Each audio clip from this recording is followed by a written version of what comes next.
प्यार सत्संग जी, प्यार से कहिए सतगुरु सतनाम सत साहिब जी, सतगुरु सतनाम सत साहिब जी, सतगुरु सतनाम सत साहिब। बोल सतगुरुदेव महाराज की जय, सतगुरुदेव महाराज की जय, सतगुरुदेव महाराज की जय। आज के सत्संग के आनंद की जय, आज के सत्संग के आनंद की जय। मैं सभी पीर पैगंबर कुतुब औलिया ऋषि मुनि जपी तपी सन्यासी योगी ब्रह्मचारी ब्रह्म ज्ञानी योगेश्वर निज धाम के परमहंसो आदि शक्ति निरंकार भगवान सतपुरुष निज धाम के सतपुरुष, आपकी अपार कृपा प्रेम और कृपा के कारण मैं आपके समक्ष उपस्थित हुआ हूँ। मेरा सबको सादर प्रणाम है, मेरे प्रणाम को कबूल करिए, श्रद्धापूर्वक कबूल करिए। तो मैं आज 16/5/2020 को आपके समक्ष उपस्थित हुआ हूँ। आज के प्रवचन का शीर्षक जो है वो सहज पराभक्ति का ज्ञान सतगुरु परमहंस वैनाम से। पराभक्ति का ज्ञान सतगुरु वैनाम हंस वैनाम हंस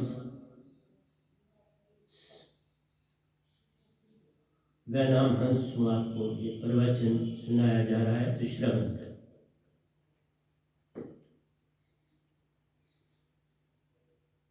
पराभक्ति सबसे उत्तम भक्ति मानी जाती है। यही सत्य भक्ति है, यही श्रुति भक्ति है, यही वैनाम भक्ति है। सत्य,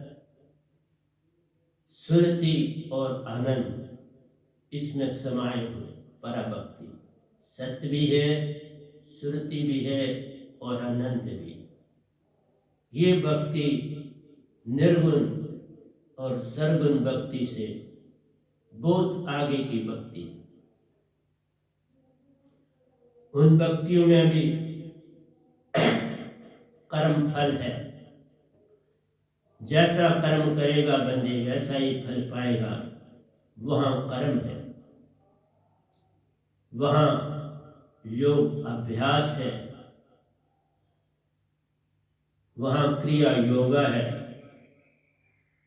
जो भी शब्द आप बोलेंगे वेदों में है, पुराणों में है, बाकी पुस्तकों में वो शब्द लिखे और बोले जाते हैं और उनको मन के द्वारा मुख से बोला जाता है।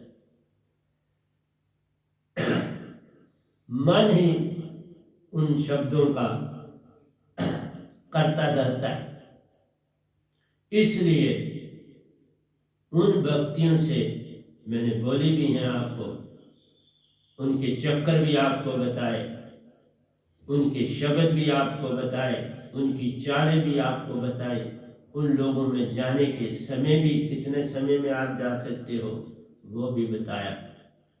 हर चीज बताने के बाद आज मैं सत्य भक्ति, पराभक्ति, सुरति भक्ति, वैनाम शब्द भक्ति के ऊपर आया, क्योंकि इसका वर्णन वेदों में नहीं है।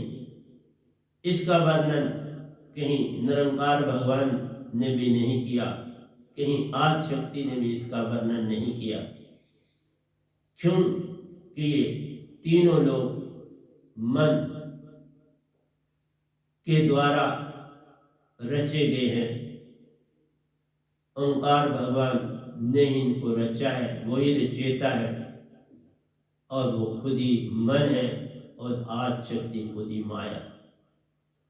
तो मन माया से पार जाने का रास्ता एक पूर्ण सतगुरु ही संग लाता है। वो बन के आता है, उसे कोई गुरु या सतगुरु नहीं बनाता। वो निज धाम से सतपुरुष की कृपा से बनता है। सतगुरु कृपा पाए कोई कोई, पर सतगुरु आवश्यक, उसके बिना सतपुरुष आपको नहीं पकड़ते, चाहे वो अधूरे ही क्यों ना। तुम्हें उसकी चेष्टा नहीं करनी चाहिए, तुम पूरे होने चाहिए। तुम पूरे हो तो बात बन जाती है। बस कहानी यही है कि तुम पूरे का मतलब है विश्वास और भरोसा। जीवन का मैंने सौंप दिया सब भार तुम्हारे हाथों में, उधार पतन अब मेरा है दातार तुम्हारे हाथों में। सौंप दो, सौंप दिया सब पाली, क्योंकि कोई इंसान तो आपको धोखा देगा, लेकिन जिसकी तुम भक्ति कर रहे हो वो धोखा नहीं देता। लेकिन वो ये भी नहीं चाहता कि तुम सीधी मेरी भक्ति करो। यही गलती हो जाती है। सीधी भक्ति में पहले भी बोल चुका हूं, वो आपका मान बढ़ाती है, उससे ईगो बढ़ती है, भक्ति नहीं आती। जब ईगो ही बड़ी, भक्ति ना आई तो वो कैसे साथ दे। जब तक अर्जुन यही करता रहा कुछ ना पाया। कृष्ण जी को अपना सखा जानता रहा, कुछ ना पाया। जब होश आया, उनका रूप दर्श किया, विश्वास जागा और फिर चरणों में गिर पड़ा। फिर बोला स्थित प्रज्ञ समाधि स्थित, कहते कृष्ण है किसे, स्थिति बोलता कैसे, बैठता और डोलता, मनोगत सभी काम ताई दे जब पार्थ जो, आप में आप हो तुष्ट सो स्थिति प्रज्ञ है तब। आप में आप तुष्ट होगे तो तुम्हारी बुद्धि ठिकाने होगी, तुम्हारी सुरति ठिकाने होगी, तुम्हारा हर काम सुरति के द्वारा होगा। इसलिए प्यारे सत्संग जी, ये तीसरी भक्ति पे मैं तब आया जब दो भक्तियों की कुछ बातें मैंने सारी तो नहीं करी है, मैंने आपको समीप और सैलोक भक्तियां जो सर्वगुण भगवान के करने से मिलती हैं उनकी जानकारी आपको दी कि आप देवलोकों में जा सकते हो, सिद्ध लोकों में जा सकते हो, और इसी तरह से आप मोक्ष की ओर 3 स्वर्गों को भी पा सकते हो, जो 5वां, 6वां और 7वां है। उन स्वर्गों में जा सकते हो, पितरलोक में जा सकते हो, और अभी उन भक्तियों में आप बाहर चलते हो तो भी फल है। उसके बाद सैरूप एंड सयोज, ये दो भक्ति है, ये तुरिया और तुरियातीत अवस्था या प्रज्ञा और महाप्रज्ञा इनको बोलते हैं, उन अवस्थाओं से ये मिलती है। और जो 5 मुद्राएं मैंने बोली है उन्हीं में ये लाई करती हैं। जैसे कि आप चाचरी मुद्रा में जाते हैं, ज्योति निरंजन का शब्द का सिमरन करते हैं, तो आपको पता है अग्नि तत्व आपसे छूट जाता है और त्रिकुटी में आप नहीं पहुंच पाते, आप तीसरे तिल में ध्यान करते हैं। एक शरीर आपका चल गया, 75% आप मन चेतन हो गया, उस मन चेतन से आपकी आत्मा का वर्ग 75% कम हो, काम तो आत्मा ने कर। उसके बाद दूसरी अवस्था में आप आते हो, उसमें आप जो है ओंकार शब्द का सिमरन करते हो, जल तत्व चला जाता है। ये उससे पहले से ज्यादा स्वच्छ ऊंची भक्ति, क्योंकि इसमें आपके 2 तत्व, एक तत्व जो है अग्नि वो चला गया है और आप इसमें आए, और इसमें पानी तत्व भी आपका संग छोड़े, और आपको इसमें भी आपको पपील चाल मिलती है, लेकिन ये पपील चाल पहले से ज्यादा ऊंची अवस्था की होती है, इसमें ज्यादा स्पीड होती है। और इसमें सिद्ध लोगों को आप देव लोगों में भी जा सकते हैं और संग में सिद्ध लोगों को भी पार कर सकते हो। तो अब आपकी अवस्था बढ़ गई कि देव लोग भी जा सकते हैं और सिद्ध लोगों में भी जा सकते हैं। इस तरह से मेरा आपको बोला कि यह आपको सैरूप भक्तियाँ यहाँ मिलती हैं। इसके बाद आप अनहद धुनों को सुनते हो। अनहद धुने मैंने बोला मन और माया की ताली है। दो बिन होए न अदर आवाज़ा, दो स्ट्राइक करते हैं तो आवाज़ होती है, इसलिए मन और माया की ये ताली है। 70 प्रकार की धुनें उत्पन्न होती हैं। जितने म्यूजिकल इंस्ट्रूमेंट्स हैं धरती पर, सभी इन धुनों के कारण ही आए हैं। जिन्होंने जिस धुन को सुना उन्होंने उसकी खोज करनी शुरू की कि कैसे इस धुन को उत्पन्न किया जाए, तो उन्होंने किया धरती। क्योंकि इंसान के अंदर तुरीयावस्था है, तीसरा तन है, उस तन से वैज्ञानिक उन्नतियाँ की जा सकती हैं। वो विज्ञान के लिए बहुत ही अच्छा शरीर है, इसलिए उस शरीर में जाना चाहिए। हम मोस्टली इस संसार में लोग 2 शरीरों में ही मर जाते हैं और 2 शरीरों का से ही काम लेते हैं। तीसरे शरीर का कोई पता नहीं, स्थूल और सूक्ष्म। इसलिए आप जब इन लोक लोकांतरों की यात्रा करते हैं तो आपको एक सूक्ष्म शरीर मिलता है। उस शरीर से आप तो आपके अंदर है ना वो शरीर, तो तभी मिलता है। वो चीज जब होगी नहीं तो कहां से मिलेगी? उसकी सारी विधि अंदर मौजूद है और वो शरीर मिलता है आपको, लोक लोकांतरों की यात्रा करते हैं। और वो आप जब धुनें सुनते तो स्वाम शब्द का आप सिमरन करते हो। ऊंची अवस्था है, पहली 2 से ये ज्यादा ऊंची अवस्था है, क्योंकि यहाँ आपके 2 तत्व चले। आपका जल तत्व चला गया, आपका अग्नि तत्व चला गया, और अब आप किस तत्व में आ गए? वायु तत्व। वायु तत्व में है। और यहाँ पर आपकी जो आत्मा है वो 98% आवरण से अलग होगी, क्योंकि मन 98% चेतन हो। उन एक लोगों में जब आप जाते थे तो वहां पर आपकी जो स्पीड थी 1.5 घंटे में आपका सफर जाना और आना होता था ध्यान से। दोनों में समय, जब दूसरे की स्पीड ज्यादा है, चाहे वो हमारे पास कपिल है, लेकिन उसकी स्पीड ज्यादा है और समय वही लगता है आपको, क्योंकि वो दूर, देवलोक से सिद्ध लोक दूरी पर, इसलिए ये ऊंची अवस्था मानी जाती है। और जब अनहद की धुनें आप सुनते हो तो ये बमर गुफा में उठती हैं, शून्य में से उठती हैं, बमर गुफा में उठती हैं। और इन दोनों पर जब आप कंसंट्रेट करते हो तो आपके मुख में अमृत जलता है। अमृत जले मुखमाही अति आनंद दे जाए, बहुत आनंद मिलता है। और सारे इस अवस्था में बहुत ऊंची अवस्था को धारण कर लेता है। तभी सुखदेव जी इसके योगेश्वर बने, बहुत ऊंची अवस्था पाई। वेद व्यास अपने बाप से ऊंची अवस्था में चले। तो इस तरह से उसके बाद आपके पास आता है उन्मुनि मुद्रा। उन्मुनि चौथी मुद्रा है, जिसमें आप धरती तत्व में है, बाकी 3 तत्व चले, हल्के हो गया। 3 तत्व चले गए और आप बड़े हल्के हो। और अब आपको दूर जाना है, आपको ब्रह्म लोकों में जाना। और जब ब्रह्म लोकों में जाते हो आप, तो आपकी स्पीड बहुत ऊंची हो जाती है और आप वहां ब्रह्मस्मि बन जाते हैं, अनहद हो जाते हैं। इस अवस्था को पहुंचते ही आपको ये चीजें मिल जाती हैं। और जब आप इसके सफर करते हो मीन से, तो आप ब्रह्मलोक में यात्रा करते हैं। और ये बड़ी ऊंची अवस्था है।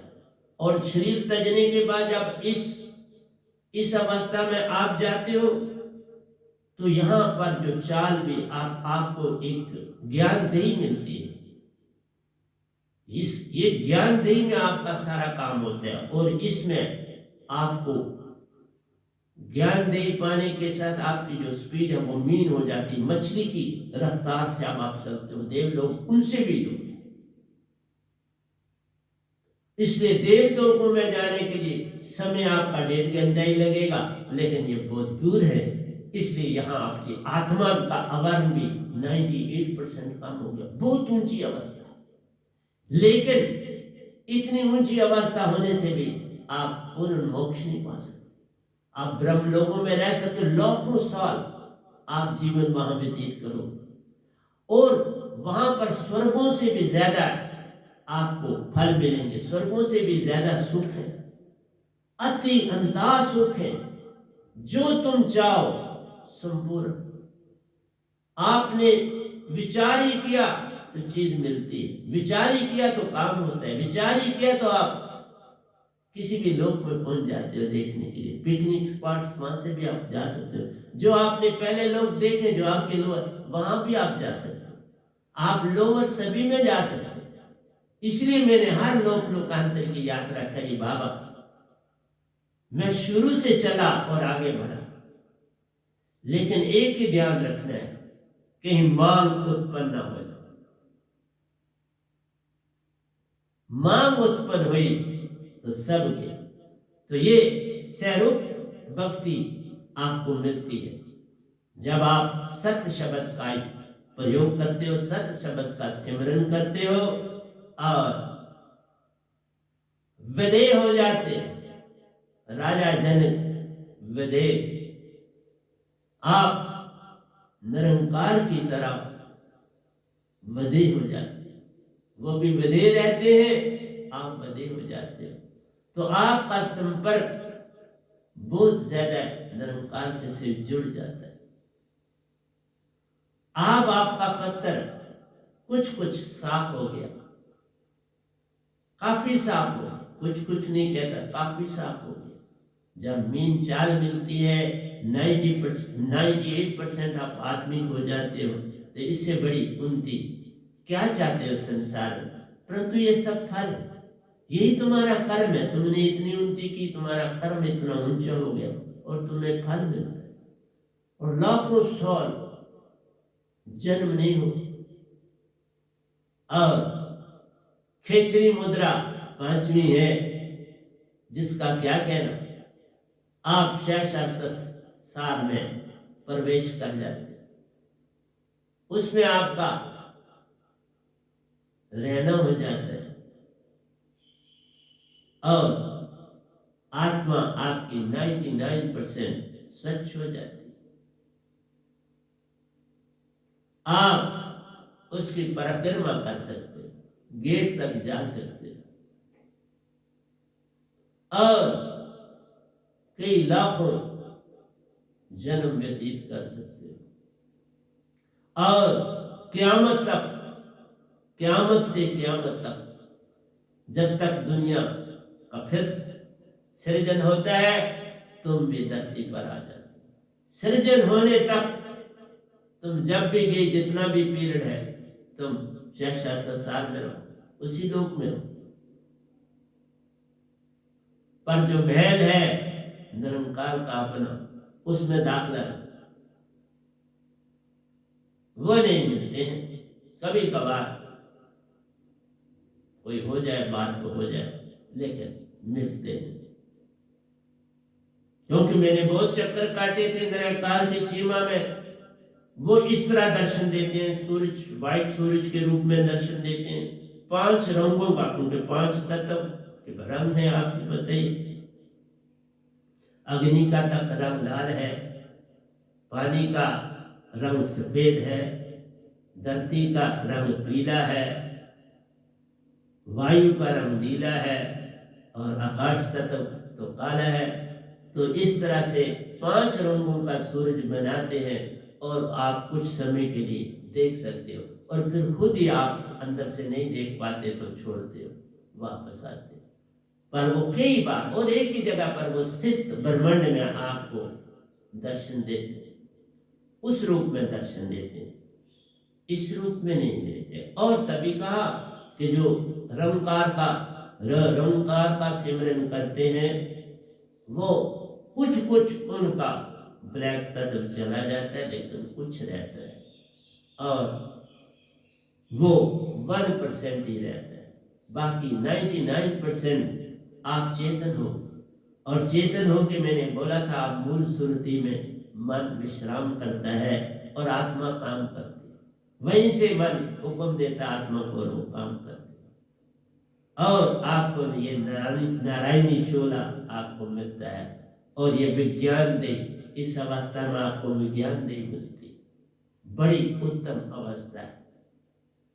मीन्स आपको हर सुख है जो सोच भी नहीं सकते, स्वर्ग में भी नहीं आप सोच सकते, किसी और लोक में भी नहीं सोच सकते।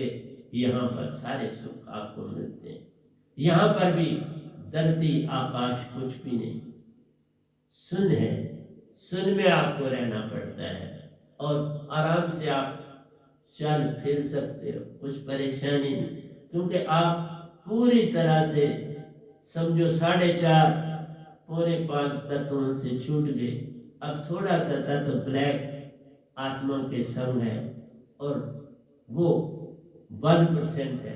आप 99% आत्मा शास्त्र साल में रह रहे, लेकिन फिर भी पूर्ण मोक्ष नहीं, फिर संसार में आना है और जन्म ले। तो क्या आप भी पूर्ण मोक्ष चाहोगे? तो आज मैं पूर्ण मोक्ष की दुनिया में, तो ये थी आपकी सैरूप्य भक्ति, रंकार लोक, शास्त्र सार में जाना, भगवान के दर्शन को पाना, तो ये सबसे उत्तम भक्ति मानी जाती है। तो इसलिए मैंने आपको समझा दिया कि निर्गुण भक्ति में भी आप उन्नति बहुत कर सकते हो, सरगुण से बहुत ज्यादा है। वहां पर भी 2 मुक्तियां हैं, यहाँ पर भी 2 मुक्तियां हैं। वहां समीप और सैलोक है, यहाँ सैरोक और संयोज है। ये 4 मुक्तियां निरंकार की भक्ति से मिलती, लेकिन ये काल का जाल नहीं छूटता। फिर आप धरती पर जन्म लेते हो, कभी कीड़ा बनोगे, कभी पतंगा बनोगे, कभी बंदर बनोगे, कभी शेर बनोगे, कभी मछली बनोगे, कभी पेड़ बनोगे। प्यारो, संतों को पाल, मैं सब अवस्थाओं से गुजर के यहाँ आया हूं। अब मेरे को पूरी भक्ति के 59 साल हो गए, 59 ईयर्स की भक्ति के बाद यहाँ पहुंचा। मेरा जीवन कार्य हथ कार वाले मन यार वाल, काज भी करे और भक्ति भी करे। निरंकार से बड़ी प्रीत थी मेरी, बहुत कुछ उन्होंने मुझे दिया, बड़ा प्यार दिया, कोई सीमा नहीं, लेकिन मैंने आगे से कुछ नहीं मांगा, बस तब पार हुआ। तुम्हें भी मैं एक ही कहता हूं, मेरे प्रवचन सुनना पे चलना। मैं ऐसे नहीं बोल रहा, मैं बड़ा कीमती समय संसार को दे रहा हूं। मैं कोई इससे पैसा नहीं अर्न कर रहा, कुछ नहीं कर रहा, मैं सेवा कर रहा हूं समाज की। इस सेवा को जानो और आगे बढ़ो। मैं एक सेवादार हूं। मैं इन लोक लोकांतरों की यात्राएं करी हैं, तो तब मुझे पता है कितना समय किस किस का लगता था। कोई ब्रह्मांड में आज तक किसी ने नहीं बताया, इवन कबीर साहब ने भी नहीं बताया कितना समय किस में लगता है, कितने % आप आत्मिक हो जाते हो, कितने % मन चेतन हो जाता है। ये पहली बार ब्रह्मांड में ये सारे राज मैं नहीं दे रहा, मेरा सतपुरुष दे रहा है, जिन्होंने ये सारे सफर मुझे कराए।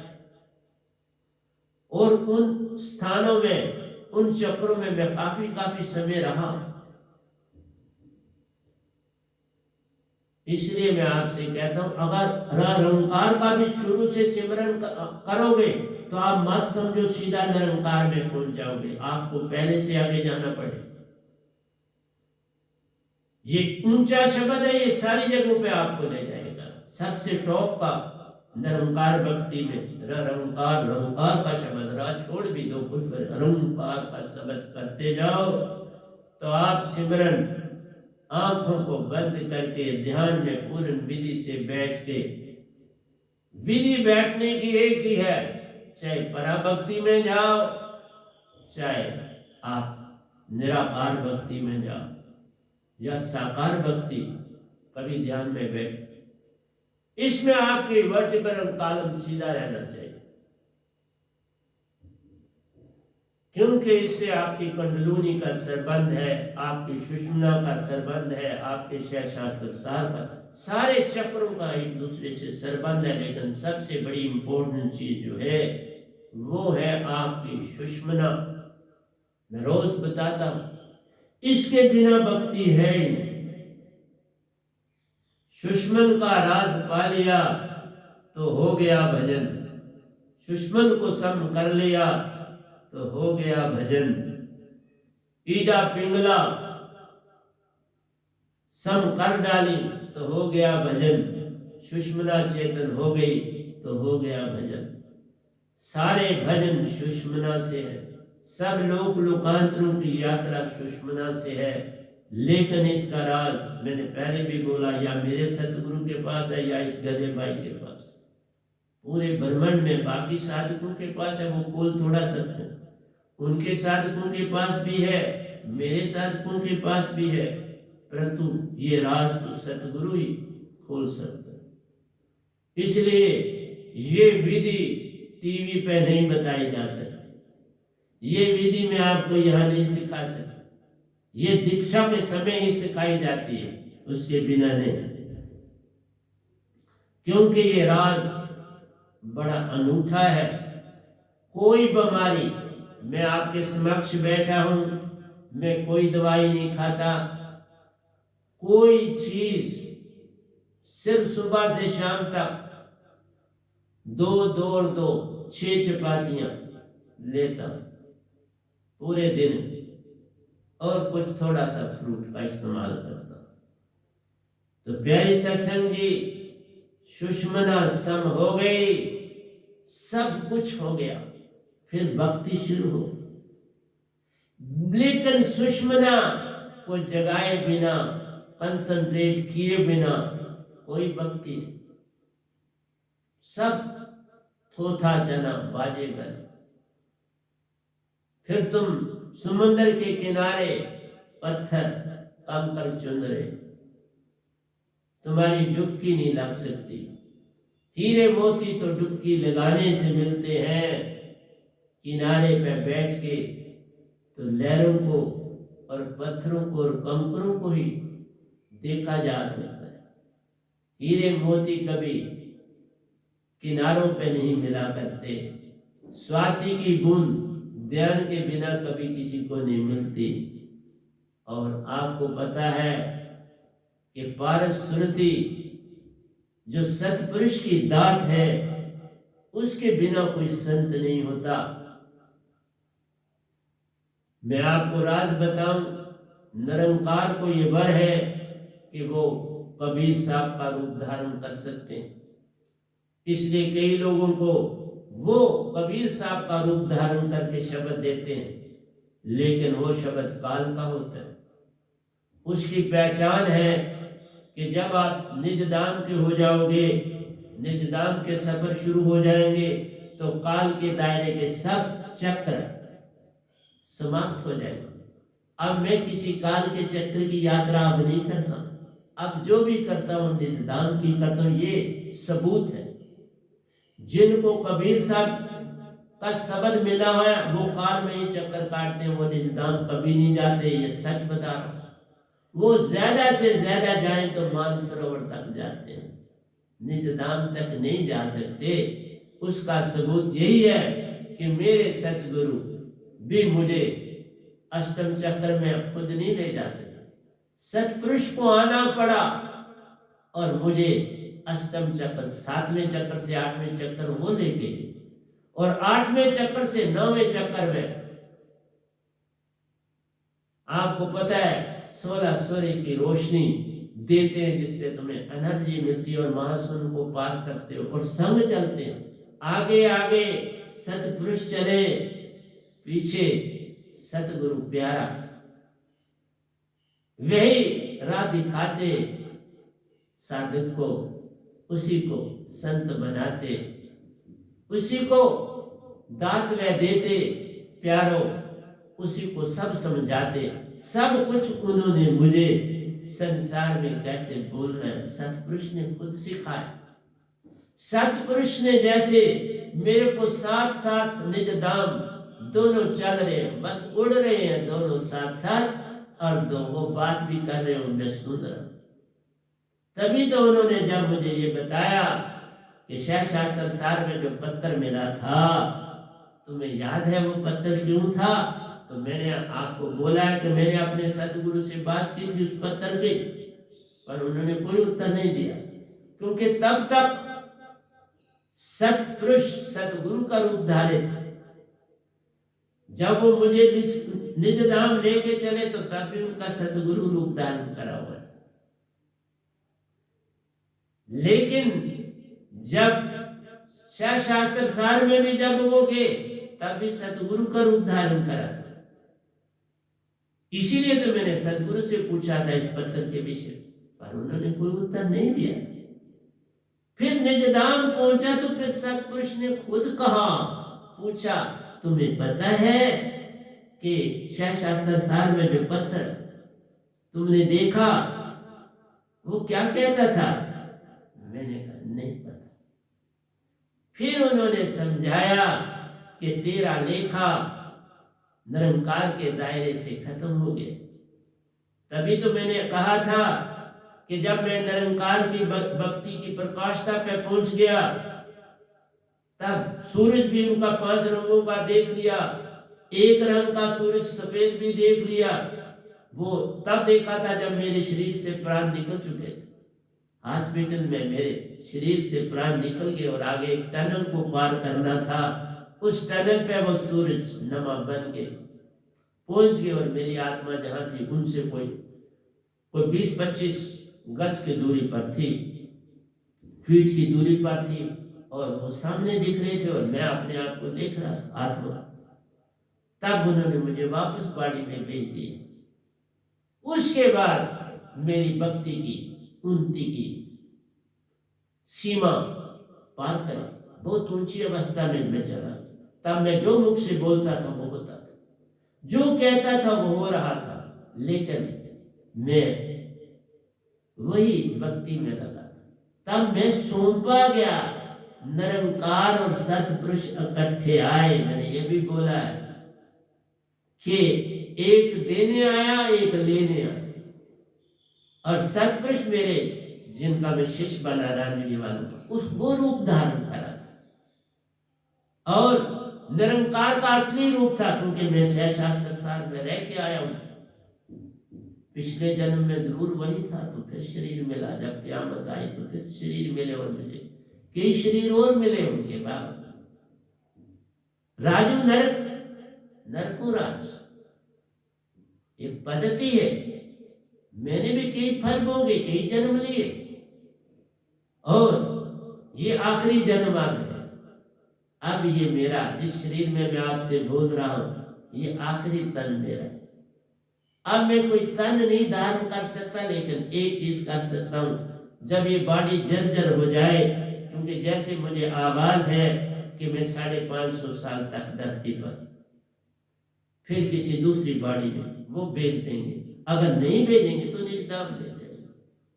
निजधाम तो मैं जाता आता, अब निजधाम भी मेरा ठिकाना है। और बहुत बार, आज भी वो पहली बार 4 बजे वो मेरे पास आए। अब वो आ जाते हैं, मैं नहीं जा रहा, अब वो आ जाते। क्या जाऊं, सब कुछ उन्हीं का दिया हुआ तो बोल रहा हूं। मैं जो कुछ आपको बोल रहा हूं कोई मेरा थोड़ा, सब उन्हीं का दिया हुआ, उनकी डायरेक्शन पर, उनके अनुसार जितने मेरे अनुभव हैं उनके अनुसार मैं बोल रहा हूं। मैं तो प्रैक्टिकल बुक लिख रहा हूं, ये प्रैक्टिकल है, थ्योरी नहीं। जो प्रैक्टिकल कर रहा हूं वही दे रहा हूं। तभी तो आपको कहा रेजोनेंस, आपका लाभ खुलेगा जब आपकी की शब्द का जो फ्रीक्वेंसी है वो मैच कर जाएगी। The frequency of the law, उस चक्कर की फ्रीक्वेंसी से मैच करेगी तो ताला खुल जाएगा, you will enter into it. मैंने बोला उसमें दाखिल हो जाओ। हर चक्कर की अपनी फ्रीक्वेंसी है, इस तरह शास्त्र सार की अपनी फ्रीक्वेंसी है, निजधाम की भी फ्रीक्वेंसी। जब आप शब्द लेते हो तो मैं आपको बोलता है ये नहीं कि कोई कहता है ब्रह्मचारी बन जाओ, तुम अपने आप ब्रह्मचारी हो जाते हो जब शब्द को लेते हैं। कोई विषय विकार रहता ही नहीं। ये काम यत्न से न होए, शब्द की कृपा पाए कोई कोई। ये शब्द की कृपा है और शब्द ही सतपुरुष की कृपा। जब कोई संत बनता है तो सतपुरुष की कृपा हो जाती है, उसका सतगुरु से संबंध टूटने की बात नहीं, वो तो सतगुरु पर है, वो रखें। शिष्य तो सदा शिष्य, मैं तो सदा उनका शिष्य हूं। लेकिन जैसा सुनने में आया कि वो बहुत बार उन्होंने स्टेज पर मेरे विरोध में बोला, पर मैंने नहीं कभी सुना, मैंने खुद नहीं कह सकता। मेरे सतगुरु ने मेरे विरोध में क्या कहा क्या नहीं किया वो जाने, और उनका काम जाने, मुझे उससे कुछ लेना देना नहीं। मैं उनसे आज उतना ही प्रेम करता हूँ, उन्हीं के परिणाम से मैं बोलना शुरू करता हूँ। सतगुरु की बात करके करता हूँ, उससे पहले नहीं करता। इसलिए प्यारे सत्संग जी, उत्तम अवस्था पानी है तो सतगुरु बिन बात बनेगी, उन्हीं से मेरे को सब कुछ मिला ना। सतपुरुष ने और निरंकार ने उन्हीं के पास मुझे भेजा, जिनके साथ मैंने 1 महीना अपने ऊपर वाले मकान रिहाड़ी में गोष्ठी करी। शाम को मैं जब पढ़ाने के बाद मैं फ्री होता था, तब मैं अपना वहाँ अपनी सैर वॉक एक्सरसाइज करता था, योगा करता था, और साथ में अपने सतगुरु के साथ बातचीत करता था कि मेरे को क्या आवश्यकता है कि आपके पास आऊं।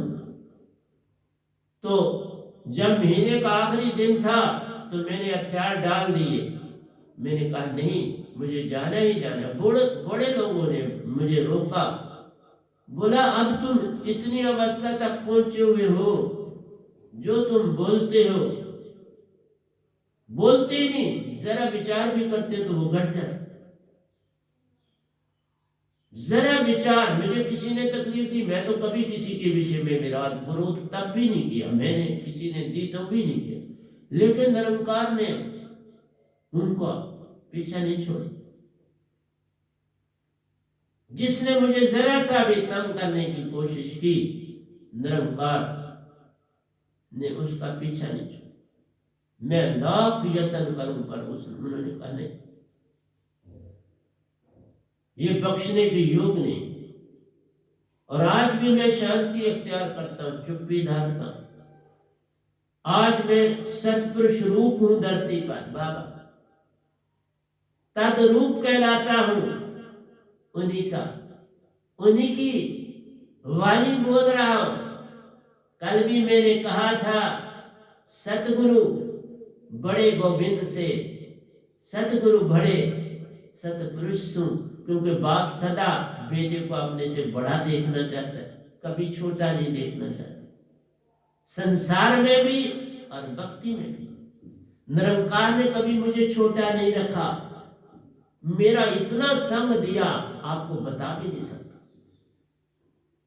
एंट्रेंस के पेपर आते थे, मैं एंट्रेंस पढ़ाता था, आप हैरान हो जाएंगे। जो मैं आखिरी पेपर स्टूडेंट्स के लिए बनाता था, उसमें से 80% डिटो वही क्वेश्चन आते थे। और 1-2 बार मुझे निरंकार से ये कहना पड़ा कि बाबा मुझे तो जेल में डालने के क्यों चक्कर में पड़ जाऊं। भाई कोई कहेगा इसको पता नहीं, पेपर ही पता था, ये कहीं मिला हुआ है, ये क्या करता है, तो फिर मैं क्या करूंगा, क्या।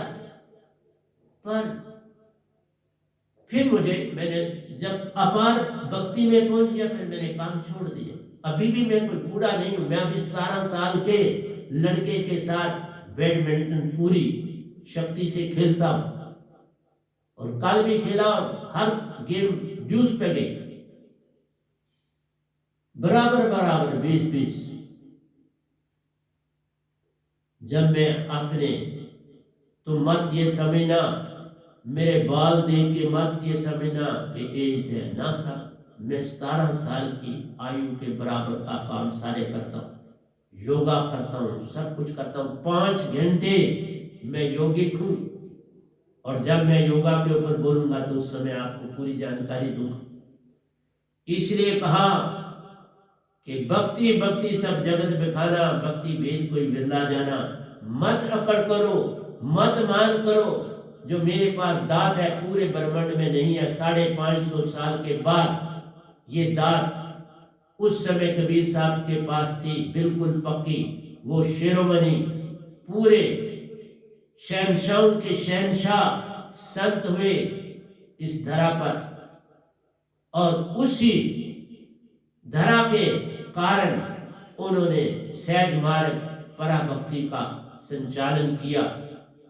इसलिए अब सत्पुरुष को इतनी मेहनत नहीं करनी पड़ती, हमारे रास्ते आगे खुले हुए होते हैं जो कि कबीर साहब खोल के गए और हमें आसानी होती है। इसलिए मैं आगे लिख के जा रहा हूँ बहुत कुछ, इंग्लिश के ग्रंथ भी लिख रहा हूँ, हिंदी के ग्रंथ भी लिख रहा हूँ, दोहे भी लिख रहा हूँ, भजन भी सारे खुद लिख रहा हूँ। 300 के करीब भजन लिखे, 5000 दोहे लिख डाले, काव्य लिख डाले, इंग्लिश का बहुत बड़ा ग्रंथ लिख डाला। ये जो कुछ बोल रहा हूँ लिखा है, मेरे ग्रंथों में सब कुछ है और वो मैं आप बोल रहा हूं। इसलिए वो रास्ता बना के गए और मैं उसको पक्का कर रहा हूं। उस रास्ते की नींव को पक्का करके संसार से जाऊंगा। तब तक मुझे संसार में रहना है। निज धाम से जो आता है उसकी मर्जी नहीं, सत्पुरुष की मर्जी चलती है, जैसे का उनका उद्देश्य है। शुरू में ही मुझे मिला था कि 550 साल तुमने संसार में काम करना,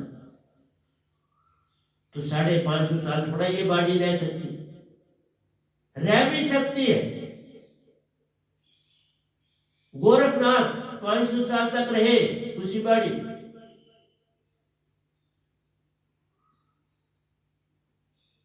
इसलिए पर जैसे ये तो सतपुरुष पर छोड़ते, इसका मुझे क्या लेना देना, वो क्या चाहते हैं क्या नहीं चाहते, कल भी ले जा सकते नहीं धाम वापस, उनकी बात कौन काट सकता है। वो तो 3 लोग के भी मालिक वही है, क्योंकि निरंकार उनके 5वें बेटे हैं, आज शक्ति उनकी बेटी है, सारा कुछ तो उन्हीं का है, जब चाहे जो मर्जी कर सकते हैं। लेकिन उन्होंने वर दिया है 17 आयोजन चौकड़ी का निरंकार को, वर वो नहीं कभी भी बदले। अभी 4थी चौकड़ी चल रही, अभी 13 चौकड़ियां और है, और उन चौकड़ियों में कितनी बार धरती बनेगी इसका हिसाब तुम नहीं लगा सकते। असम के बाद, दसम के बाद चौकड़ी शुरू होती, इसलिए अनलिमिटेड बार यह धरती बनेगी और मिटेगी, ये मिटेगी और इसका सृजन होगा। इसलिए प्यारी सत्संग जी, मैं आपको यही बताना चाहता हूं कि पूर्ण संत कुछ नहीं जग में लेने आते, एक पैसा भी मैं किसी संगत का इस्तेमाल नहीं करता हूं। जितनी भी चीजें आप यहाँ सामने देख रहे हो मेरे आश्रम में, यहाँ पर भी आश्रम है, ऊपर भी, सब मेरी पेंशन से, किसी की दुख की भी खर्च नहीं करता। संगत का पैसा है तो कोई बड़ा गरीब गुरबा जिसकी सेवा मेरी सेवा से परे हो जाती है, तब मैं उसका ट्रीटमेंट, उसका इलाज, उसके बच्चों की पढ़ाई करवाता। बाकी ऐसे किसी भी काम के लिए संगत का पैसा इस्तेमाल नहीं किया जाता। मैं टच भी नहीं करता हूं संगत के पैसे। कभी ये भी नहीं पूछता आज कितनी तुम्हें चढ़तल हुई थी, कभी नहीं पूछा। कुछ उससे लेन देन मेरा नहीं। मेरा लेन देन एक है कि संसार ये दात मुझसे पाल, पर इसमें भी मेरा कुछ लेना देना। ये सतपुरुष जाने, निरंकार जाने, आज शक्ति जाने, जिसको भेजी नहीं मेरे पास मैं उसको दात दे दूं। बाकी मैं और क्या कर सकता हूं। लेकिन इतना जरूर कहता हूं, जो दात मेरे पास है वही दात कबीर साहब के पास थी। वो भी निजदाम से आए थे और मैं भी निजदाम से आया। जन्म तो धरती पर लिया, लेके निजदाम से जाके आया हूं और दात पाई है। ऐसे थोड़ा उन्होंने दिए, 2 दिए। कबीर साहब को 1 दिया था सार शब्द, इस गधे भाई को 2 दिए, सार शब्द और सूरत शब्द 2 दिए। मैं अपनी संगत को दोनों दे रहा हूं। इसलिए प्यारे सत्संगी, मेरा समझाना आपको काम था। आप जागृत और सपन अवस्था और सुषुप्ति अवस्था में न रहो, आगे जाओ, क्योंकि ये अवस्थाओं से तुम्हें कुछ मिलने वाला नहीं, ये भ्रम है। मैं आपको आगे बताऊंगा कि निरंकार आपको बार बार जतलाता है। आप अवेकन स्टेट में रहते हैं तो ये आपको सब कुछ, सिर्फ एक सतगुरु को ये झूठ लगता है, बाकी मेरे साधक भी ये जो है वो भी नहीं बदल सकते, उनको भी ये संसार सत्य लगता है। इतना विचित्र कहानी, लेकिन इसका मैं आपको सबूत देता हूं कि ये सब कुछ जो देखते हो, ये जो तुम बोलते हो, ये जो कपड़े पहनते हो, ये जो तुम्हारे विचार बनते हैं, ये सब झूठ है। उसका सबूत है जब तुम स्वप्न अवस्था में सोते हो, जब स्वप्न अवस्था में जाते हो तो चेतन अवस्था में 1000 गुना तुम चेतन होते हो। जब स्वप्न अवस्था में जाते हो तो 20% आपकी चेतना जागृत से कम हो जाती, 20% कम हो जाती है। ये भी बंदे बंदे पे डिपेंड करता है। मैं आपको ये भी बताऊं, जो बिल्कुल ठीक ठाक बंदा है, जिससे कोई बीमारी कुछ नहीं, वो 20 है। अगर कोई इलनेस है पूछे तो वो 40 भी चला जाता है, 50 भी चला जाता है। ये तुम्हारी अवस्था, बॉडी की अवस्था के ऊपर डिपेंड करता है, लेकिन 20 तक तो हर एक की होती ही होती। उस अवस्था में जब आप सपन लेते हो तो कभी विचार करना, मेरा विचार सुन के, स्वप्न जब से वापस आते हो, स्वप्न देख रहे हो तो सब कुछ तुम्हें सच लग, जरा भी फर्क नहीं लग रहा। तुम्हें अगर विषय विकारों में है तो वो भी सच लग रहा है, अगर तुम किसी को के द्वारा पीटे जा रहे हो वो भी सच लग रहा है, कोई तुम्हें पीट रहा तो भी सच लग रहा है, तुम्हारे घर को आग लग गई है और वो भी तुम्हें सच लग रहा है। लेकिन जिस समय तुम जागते हो वो सब कुछ झूठ होता है। तो निरंकार ने साथ साथ उत्तर दे दिया, वो चोरी नहीं कर रहे, इसलिए मैं निरंकार को कहीं भी दोषी नहीं ठहराता। जैसा का कबीर साहब के अनुयायियों ने, जिन्होंने लिखा, बड़ा गलत लिखा, उन्होंने मन को बड़ा कोसा और अभी भी कोसे जा रहे हैं। जितने भी धर्म कबीर साहब जी के आगे अनुयायी चला रहे हैं, वो सारे मन को बेभाव बुरे शब्द इस्तेमाल कर रहे हैं। मैं एक शब्द भी उनके विरोध में नहीं बोल रहा। क्यों? मन ही ना होगा तो तुम बोलोगे कैसे? मन ही नहीं होगा तो तुम काम करोगे, आत्मा को हुक्म कौन देगा? सारा काम आपकी बॉडी का होता है तो मन हुक्म देता, आत्मा को तो करती है ना। फिर हुक्म कोई नहीं देगा तो कौन करेगा? आत्मा को तो पता नहीं, तुम ही नहीं अभी जागे, तुम ही बाहर नहीं आओगे। 9-2.5 साल पे आसान बात थोड़ी, अपने आप को जानो, तुम्हारे यत्न से थोड़ा हो जाएगा। पहले आप सतपुरुष की दाद पाओगे, उसके अभ्यास में जाओगे, उसके सिमरन में जाओगे, उसके ध्यान में जाओगे। गुरु की मूर्त जब पूरी तरह से आपके अष्टम चक्र में समा जाती है, तब तुम्हें कुछ कुछ निज की पहचान आती है, उससे पहले नहीं आती। इसलिए तुम मन, वो तो खुद ही चला जा रहा है। मैंने आपको इतने चक्कर बताए तो तब तुमने क्या कर लिया? पहले ही चक्कर में वो 75% चेतन हो के आत्मा को 75 चेतन ही कर दिया ना, और क्या किया? आजाद कर दिया तुमने। और जब आप खेचरी मुद्रा में पहुंचे, पांचवी अवस्था में पहुंचे, तो 99% तुम्हें आदमी कर दिया, तो वो क्या करे? वो क्या करे? तुम्हें तो खेल खेलना नहीं आ रहा और तुम गाली देते। तुम्हें नहीं चलना आ रहा संसार में, इसलिए तुम बुरा भला कह रहे। तुम तो बच्चे को भी घर में कह रहे हो, उसे बड़ी याचनाएं। कभी सुखदेव का हाल सुन लो, जो 7.5 साल तक शरीर से बाहर नहीं आना चाहते, याचनाएं होती तो वो ऐसा क्यों करते? वहां तो वो बिल्कुल मन है ही नहीं। जब प्रेगनेंसी होती है तो वहां मन नहीं होता, वहां प्योर आत्मा होती। जिस समय तुम श्वास लेते हो, पहला श्वास, तो उस समय तुम मन वाले होते हो, उससे पहले तुम नहीं होते। मां के गर्भ में तुम प्योर सत्पुरुष संग, वो पल पल आत्मा से वो बात करते हैं, क्योंकि तुम आत्मिक हो। तुम तो मन वाले बने नहीं, तो इतनी साइंस भी नहीं आती, तो क्या बोल देते हो स्टेजों पर? मन ज्यों ज्यों डेवलपमेंट होती जाएगी, श्वास जब लेगा भी तो अंदर मां का श्वास लेगा। इसीलिए कहा, ये मैं जरूर कहता हूं, उस श्वास से उसको विचलित होती है, अगर वो दीक्षित नहीं। मैं कहता हूं जो महादीक्षित हो वो सबसे पहले सतगुरु को ढूंढे और उससे दात लेके हर श्वास में सिमरन डाले, तो वो बच्चा कैसा होगा आप खुद सोचो। तुम तो बूढ़े होके बोलते हो ये समय बूढ़े होके दीक्षा लेने वाला और भक्ति करने वाला, ये कितनी विचित्र का बात है। बाल अवस्था खेल गवायो, जब यौवन तब मन के नारे, बीत गए दिन भजन में नारे, हड्डियों घोड़ियों गेत राम जपन दे। ये तो दिखावा है, बीमारियों से लदे हुए हो। सिमरन क्या, तुम तकलीफ को सिमरन कर रहे हो, तकलीफ को याद कर रहे हो, सिमरन नहीं कर रहे। पल पल कह रहे हो ये मेरी तकलीफ जा, मेरी तकलीफ जा, तुम सिमरन नहीं कर। ये विधि सिमरन ना हुई, सतगुरु कृपा पावे कोई कोई। अदा कर खुद खजाने से जीव को पार करते हैं, उन्हीं का उद्धार करते हैं, उन्हीं से प्यार करते हैं। बाबा सतगुरु तो संसार में उद्धार करने आते, हर एक से प्यार करने आते, उनका कोई और काम नहीं। इसलिए कहा ये यूनिवर्स, ये तीन लोग भी तुम्हें मिल जाएं। आज तो निरंकार पछताते हैं हमारे मांग के बाबा।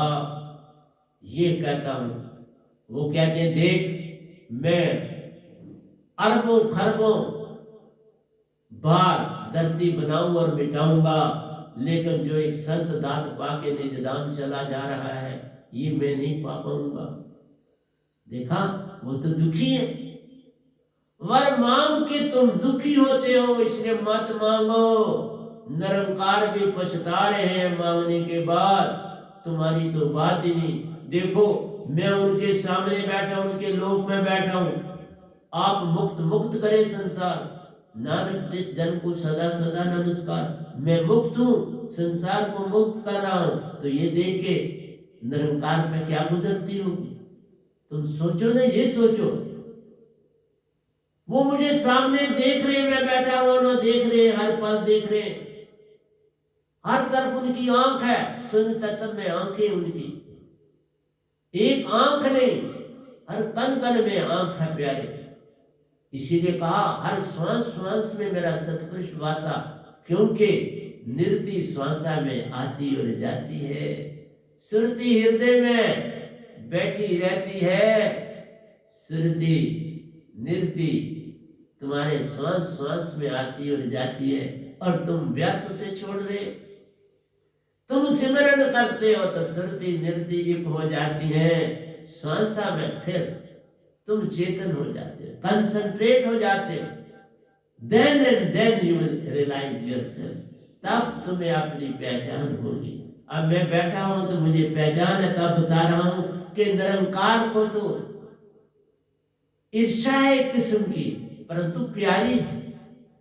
वो ईर्ष्या नहीं पर प्यारी है। मैंने क्या वर मांगा, और देख इस की ओर जो मेरे अधीन था आज बादशाह बन गया निजधाम का, तद्रूप हो गया सतपुरुष का, लोगों को पूर्ण मोक्ष दे रहा है, पूरा संदेश दे रहा है। और क्या करूं प्यारी सत्संग जी, मेरा काम आपको समझाना है। आप समझो तो बात बन जाएगी, न समझो तो रह जाओगे।